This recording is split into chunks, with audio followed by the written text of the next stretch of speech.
So, is Hell Is Us worth your time and money?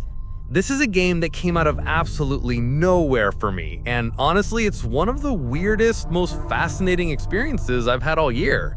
Look, it's not perfect by any stretch, but there's something genuinely special buried in this flawed gem that I think a lot of you are gonna connect with. Hell Is Us is a third-person action-adventure game set in a fictional war-torn country called Hadia in the 1990s.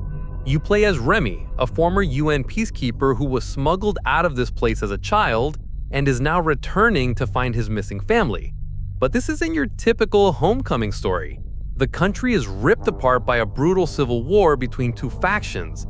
And oh yeah, there are supernatural monsters everywhere because of course there are. It's video game stuff, but the way this unfolds is what makes it so compelling.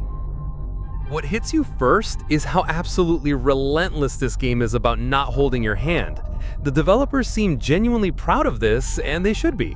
There's no map, no quest markers, no glowing breadcrumbs pointing you toward your next objective. You get what's basically a Palm Pilot to track basic leads, and that's it. If you're like me and you've played a million third-person action games where you could navigate with your eyes closed, this is the antidote to all that hand-holding nonsense. You might literally need to take notes on your phone to keep track of everything, and honestly, that's part of the charm. The world design here is absolutely stunning. These aren't just big, empty spaces to traverse. They're dense, mysterious puzzle boxes that constantly surprise you. I lost count of how many times I thought I'd explored everything in an area, only to discover there was an entire massive section hidden around a corner or underground. The level design genuinely feels like slowly unpacking a complex Rubik's Cube, and every corner you turn could reveal a useful item, a monster trying to kill you, an hidden NPC with their own little story, or even an entire dungeon. It's that sense of genuine discovery that so many modern games have lost. The NPCs are particularly clever because they're essentially walking puzzles themselves. They don't spell out exactly what they need from you. Someone might mention they're worried about their missing father named Caspian, and it's up to you to remember that detail when you find Caspian's shoes 3 hours later in a completely different area. You can actually fail these side quests if you don't help people quickly enough, which adds real weight to your choices. It's refreshing to play a game that trusts your intelligence and memory instead of treating you like you need everything explained twice. Where Hell Is Us really shines is in its storytelling and world building. Rogue Factor has created thousands of years of fictional history for this country, explaining the Civil War, the supernatural elements, and how everything connects. The game tackles heavy themes about the horrors of war and what humans are capable of doing to each other. And it doesn't pull punches. There's some genuinely dark, depressing stuff here that hits emotionally without feeling like cheap shock value. The writing captures that cold, dread-filled atmosphere perfectly, and the music is absolutely phenomenal. It's experimental and atmospheric in ways that kept me constantly on edge. Now, let's talk about the elephant in the room, the combat. This is where Hell Is Us stumbles pretty hard.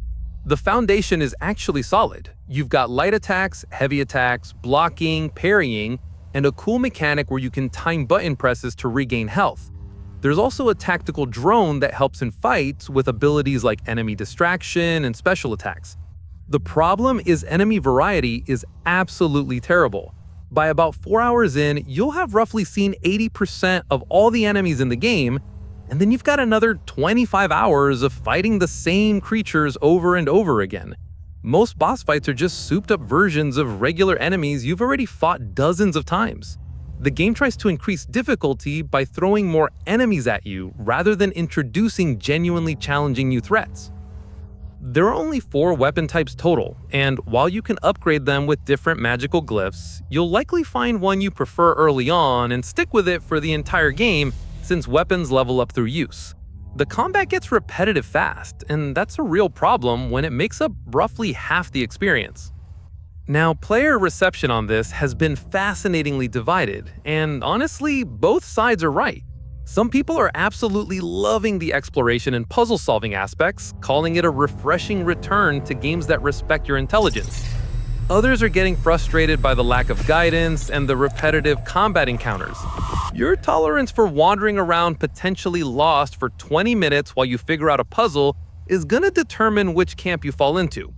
The technical performance has been solid across the board.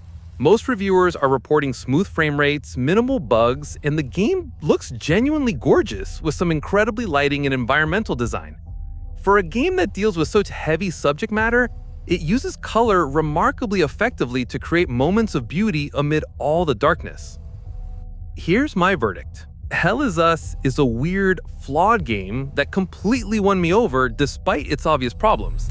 If you're the kind of player who gets excited by genuine mystery and discovery, who doesn't mind taking notes and really engaging with the game world, and who can overlook repetitive combat for the sake of incredible exploration and storytelling, this might be your new obsession. The sense of wonder and what's around the next corner feeling is addictive in the best way. But if you get easily frustrated without clear objectives, if you need engaging combat to stay interested, or if you're not into reading fictional lore and piecing together complex mysteries, you're probably gonna bounce off this hard.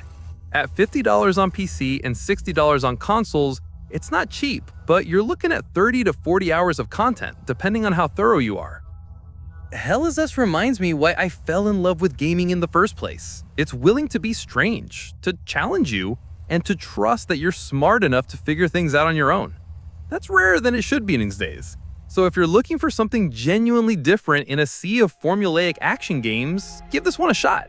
Just maybe wait for a sale if combat is super important to you. What do you think? Did this game fly under your radar completely, or have you been following it? Let me know in the comments if you end up checking it out, and don't forget to hit that like button if this review helped you make a decision. I'll catch you in the next one.